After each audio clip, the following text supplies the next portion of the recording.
পূর্ব বর্ধমান কাটোয়ার সন্নিকট শ্রীখণ্ডে বার্ষিক উরস শরীফ পালিত। প্রতি বছরের ন্যায় এবছরও যথাযথ মর্যাদায় উরস শরীফ পালিত হচ্ছে। শ্রীখণ্ড গ্রামের প্রতিটি মানুষের উৎসাহ উদ্দীপনা দেখা যায়। এই উরস শরীফ উপলক্ষে জাতি ধর্ম নির্বিশেষে সকলেই অংশগ্রহণ করেন। শ্রীখণ্ড খণ্ডেকার পাড়ার হজরত একদিল শাহ সুদূর বাগদাদ থেকে এসে এখানে তশরিফ রাখেন এবং এখানে তার মাজার অবস্থিত।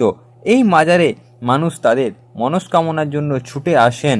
যে যা মনস্কামনা করেন তা পূরণ হয় বলে স্থানীয় সূত্রে জানা যায়। উরস উপলক্ষে মিলাদ মাহফিলের আয়োজন করা হয়। এছাড়াও তাবারুকের বিশাল আয়োজন। রীতিনীতি মেনে যুগ যুগ ধরে চলে আসছে এই উরস পাক।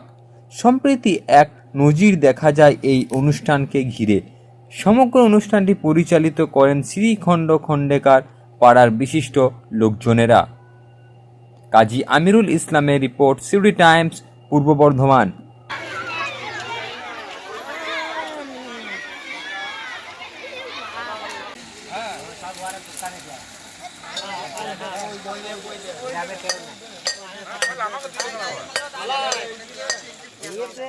وأعوذ برب الناس مالك الناس إله الناس من شر الوسواس الخناس الذي يوسوس في صدور الناس من الجنة والناس.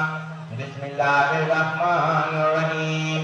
الحمد لله رب العالمين الرحمن الرحيم مالك يوم الدين.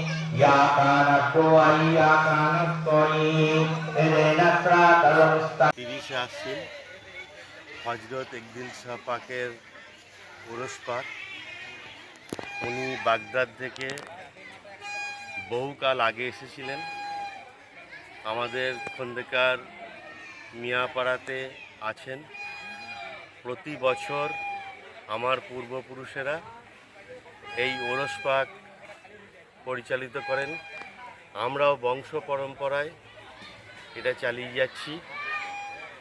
আজকেও সেই রকমভাবে খিচুড়ি ওনার তবরুক পাক তৈরি হলো। জাতি ধর্ম বর্ণ নির্বিশেষে প্রত্যেকে এই উরসে হাজির হন এবং তাদের যে মনস্কামনা যে চাহিদা তিনি পুরা করেন। আপনার নাম? আমার নাম খন্দকার মাজহারে ইমাম রিপন, শ্রীখণ্ড।